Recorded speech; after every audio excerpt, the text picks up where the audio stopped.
Pessoal, para quem não pôde assistir a nossa live pelo Google, eu vou deixar um resuminho aqui da nossa aula, tá bom? Então, vou deixar para vocês aqui um slide explicativo sobre o tema que a gente está estudando agora, que é a Reforma Protestante, ok? Esse período aí que nós vamos estudar está no capítulo 9, tá? Na apostila 2. Então, vamos lá. Mas o que é uma reforma? O que foi essa reforma? A gente chama reforma protestante ou reforma religiosa, gente. É o seguinte, a reforma foi um movimento cismático. O que isso quer dizer? Separação dentro da Igreja Católica, tá? Então, algumas pessoas começaram a questionar algumas atitudes da Igreja Católica, né? E isso acabou gerando uma divisão, uma cisão que deu origem, então, a outros segmentos do cristianismo, tá? No caso aqui, a gente vai verificar que deu origem ao protestantismo, tá bom? Por que o nome protestantismo? Protestante significa aquele que protesta, aquele que fala e critica, aquele que fala contra alguma coisa. Por isso a gente chama de reforma protestante, tá? Porque é uma reforma questionadora. Bom, quem são então essas principais igrejas reformadas, pessoal, que surgem a partir disso?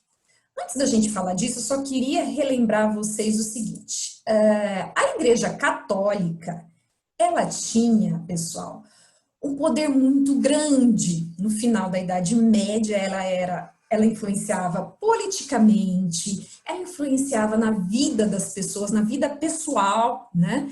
E ela também estava muito rica com a aquisição de bens, de terras. Então, o poder da igreja era gigantesco, tá? Esse poder tão forte quanto o poder do Estado, né? Mas imagina que abrange várias terras, né? Não é só um determinado país. O poder da igreja era muito grande e isso trouxe alguns questionamentos para o período. E a gente vai tratar de cada questionamento aqui, tá? Bom, então vamos lembrar. As igrejas que surgem a partir dessa separação. A igreja luterana na Alemanha, a igreja calvinista, né, que pode ser dividida como huguenotes na França, os puritanos na Inglaterra e presbiteriana, Escócia e Irlanda.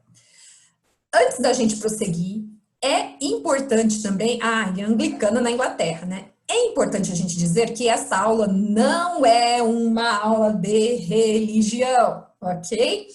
Não é isso. Essa é uma aula de política, economia e cultura, tá bom?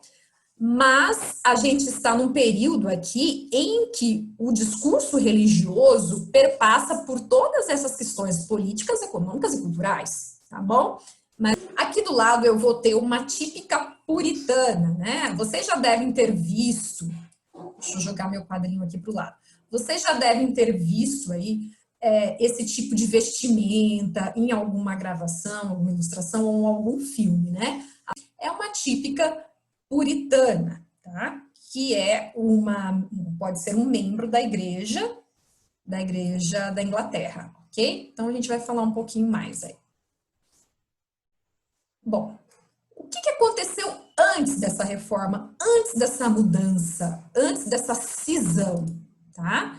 Bom, olha lá comigo, ó. A igreja tinha forte influência na política, economia e vida espiritual das pessoas. Esse fator incomodava os interesses do rei após a centralização do poder. Vamos nos lembrar que eu tenho um rei absolutista aqui.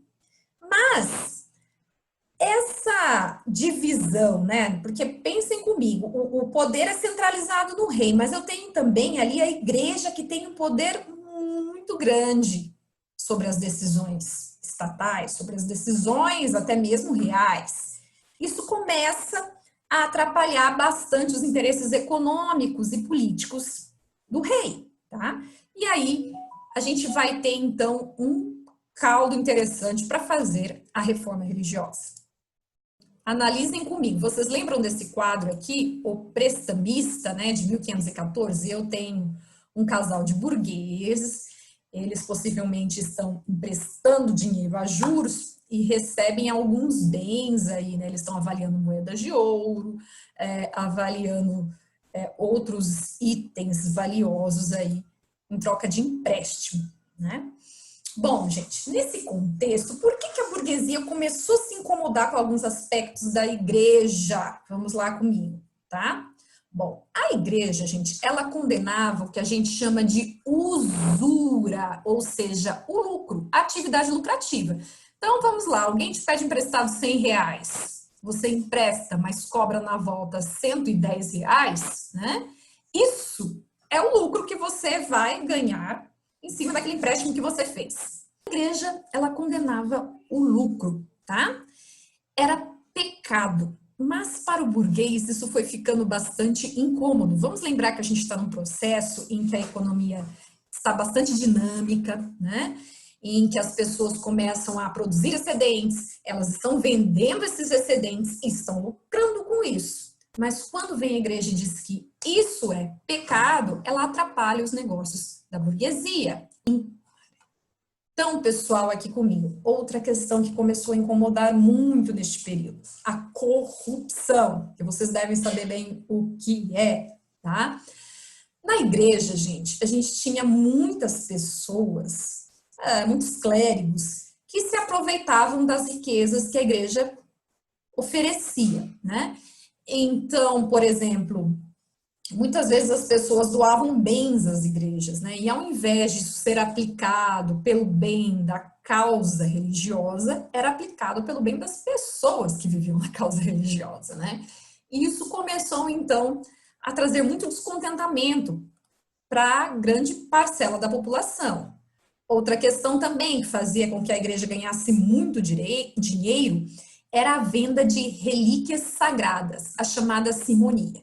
Então, de repente, poderia aparecer alguém vendendo um suposto cálice sagrado de Cristo, um frasco com sangue de São Pedro, ou então o santo sudário, né? Um pedaço do santo sudário. Então, essas relíquias sagradas. Então, se acreditava que se você possuísse essas relíquias sagradas, você tem algumas vantagens em relação ao perdão, você está mais próximo de Deus, né?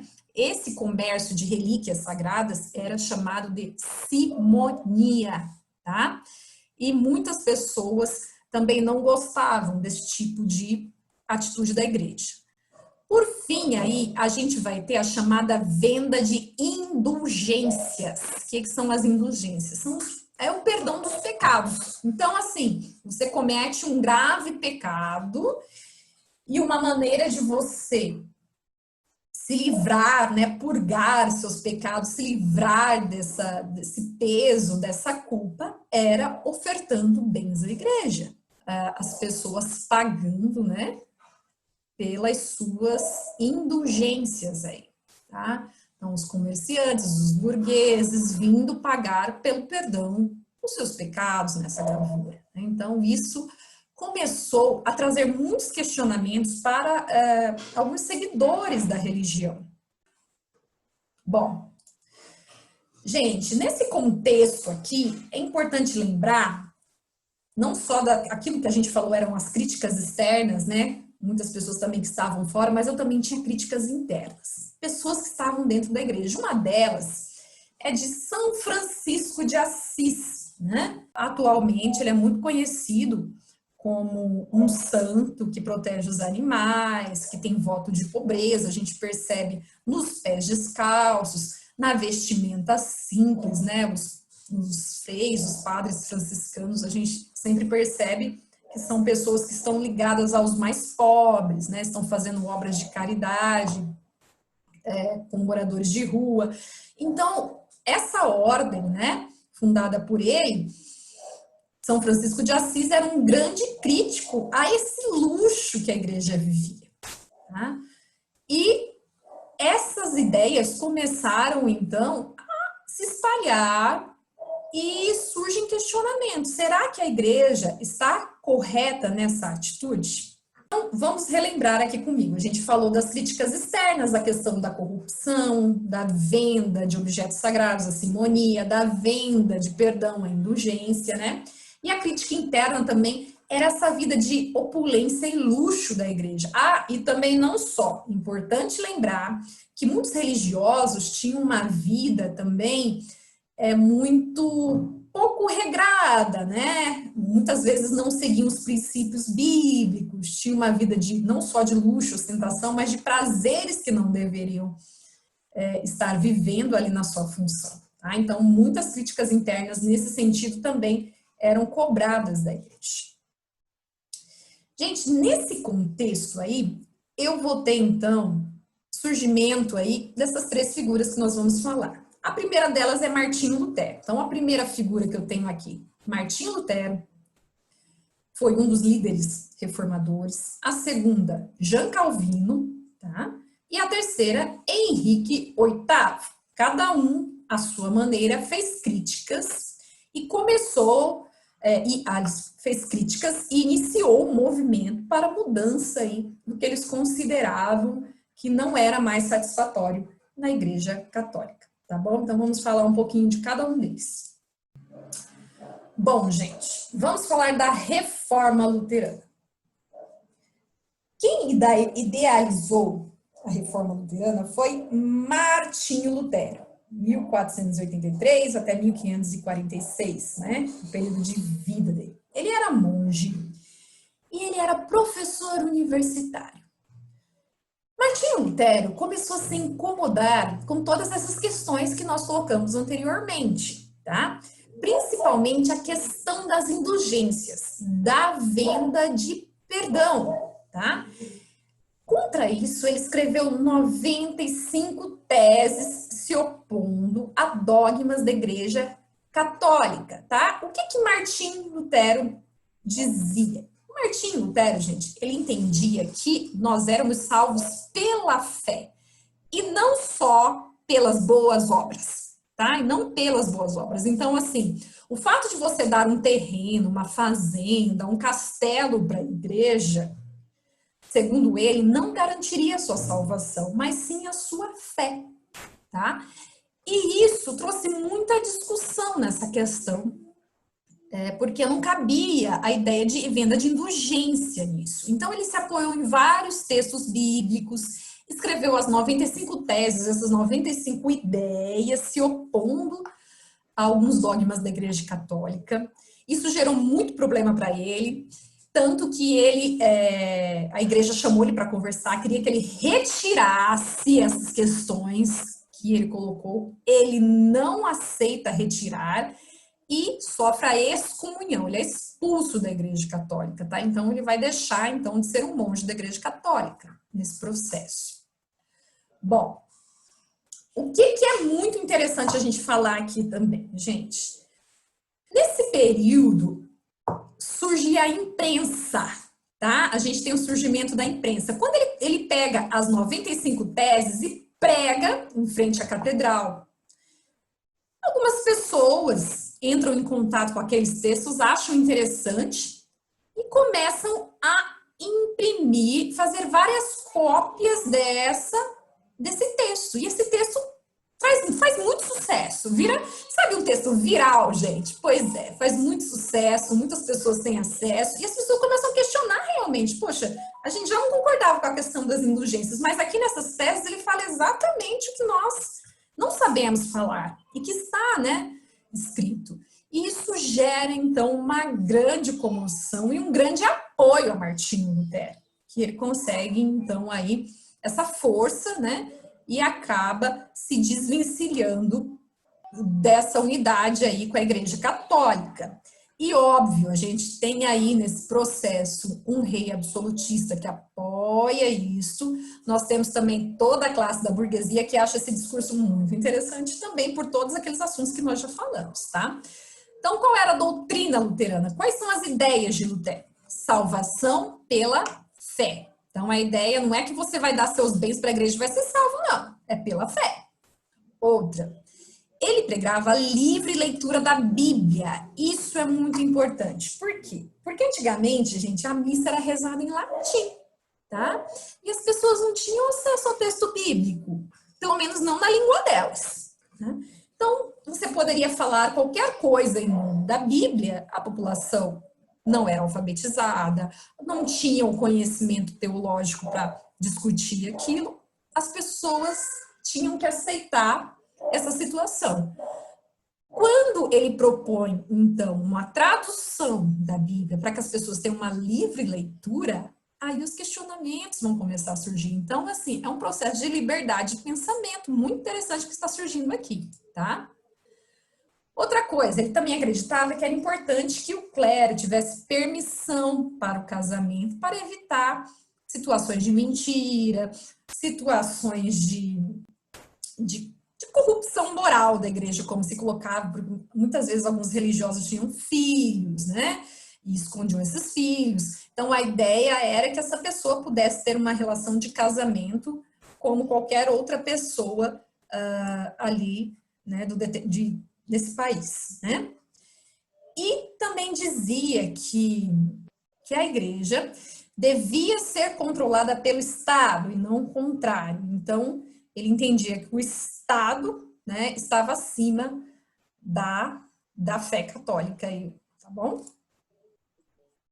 E também pregava que era importante que as pessoas tivessem um culto religioso, não em latim, mas na sua língua, para que elas pudessem entender o que está na Bíblia, o que está sendo falado, né? Porque antigamente, gente, os padres rezavam de costa para o público, de frente para o altar, em latim. Então, as pessoas não entendiam, né? Para ele era importante, então, essa abertura aí na linguagem religiosa, tá?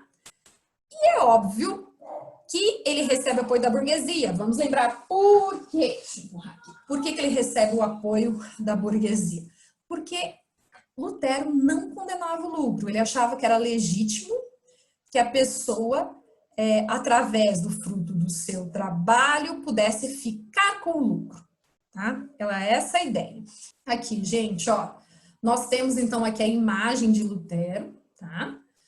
Pregando aqui, ó, as 95 teses dele na porta da Catedral de Wittenberg, tá? Contra a chamada venda de indulgências, dizendo que o correto era a salvação pela fé de acordo com os seus estudos, tá? Gente, já havia aí adiantado para vocês a questão das 95 teses e a imprensa de Gutenberg. Então, eu deixei aqui para vocês duas imagens aqui. E na ânsia de quererem divulgar histórias, causos, fábulas e literatura interessante para as pessoas na época, simplesmente se teve a ideia de copiar as 95 teses e realmente foi um sucesso, tá? Então eu vou ser anacrônica aqui e dizer para vocês que as 95 teses viralizaram mesmo. Tá? E a população começou realmente a pensar um pouquinho sobre essa questão da venda de indulgências. Ele, então, é chamado na dieta de Worms aí para jogar fora essas ideias, né? Ele é chamado aqui para discutir isso e negar o que ele falou, mas mesmo assim ele não aceita. Como ele é perseguido, ele vai fugir para o castelo do príncipe Frederico, lá da Saxônia. Nesse período de reclusão, ele traduz a Bíblia, gente, para o alemão. E com isso, ele elabora os dogmas da sua religião, aí da nova religião, que é o luteranismo, tá? Ele é apoiado pela nobreza alemã e consegue consolidar, então, a sua doutrina ali na Inglaterra, tá? Bom, vamos falar rapidinho da reforma calvinista para o vídeo não ficar muito longo, então. Então, lembra do Jean Calvino, que nós apresentamos ele lá na frente, né? O Jean Calvino, ele nasceu em 1509, falece em 1564, e ele também trouxe algumas críticas, tá? E fundamentou-se no que ele chama de predestinação divina. Então, assim, todos já nascem predestinados à condenação ou à salvação, tá? Então, para ele também, essa ideia de que você comprar perdão dos pecados ou adquirir bens religiosos Isso não te salvaria, tá? Uma coisa que atraiu demais a burguesia em relação ao discurso de Jean Calvin é que ele valorizava o trabalho. Então, ele dizia que o trabalho dignificava o homem que trabalha era um homem digno, era um homem feliz. Ele dizia que a economia, conter os gastos, era importante para manter uma vida ordeira, não condenava o lucro, tá? Ele entendia que se você trabalhava e tinha lucro, é porque era fruto dessa graça que Deus te deu, tá? E aí, hein? Quem que você acha que vai gostar bastante desse discurso? Que camada social? A burguesia, tá bom? Então, terminando, a gente vai falar da reforma anglicana, ok? Quem liderou essa reforma foi o rei Henrique VIII, o rei da Inglaterra, 1509 a 1547, seu período de vida aí. Então, gente, esse rei ele foi motivado por questões muito diferentes do que a gente viu até então. Ele estava muito satisfeito com o casamento dele com a rainha Catarina de Aragão e pretendia se casar com Ana Bolena, que era uma mulher da corte do rei.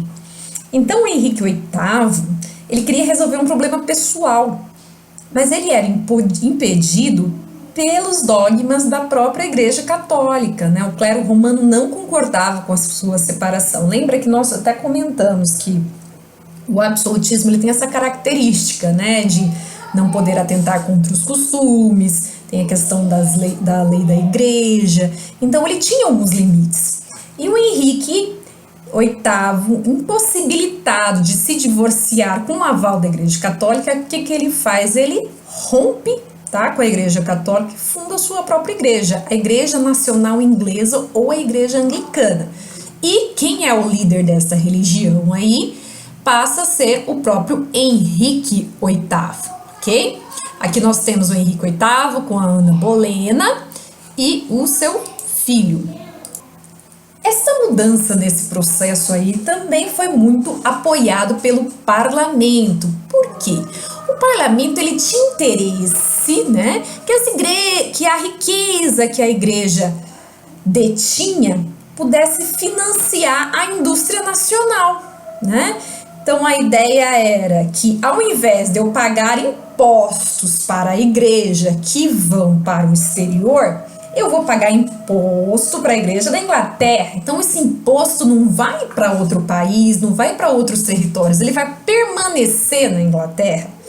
E isso vai ajudar a refinanciar a indústria manufatureira, né? Dessas pequenas atividades. Então, a burguesia viu nisso uma grande oportunidade, né, de estimular e dinamizar aí a sua economia.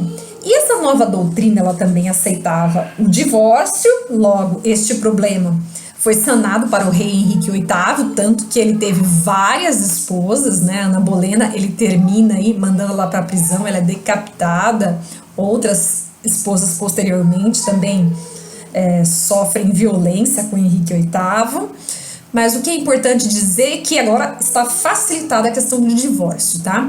E ele valorizava o lucro, favorecendo assim o quê? Os desejos da burguesia.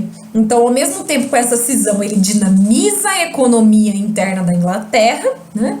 E resolve essas questões mais íntimas que ele estava preocupado, bem como agrada a burguesia, ok? Gente, por hoje é isso que a gente vai ver. Próxima aula a gente vai ver a Contra-Reforma, a reação da Igreja Católica diante desta situação, tá bom? Um beijo para vocês!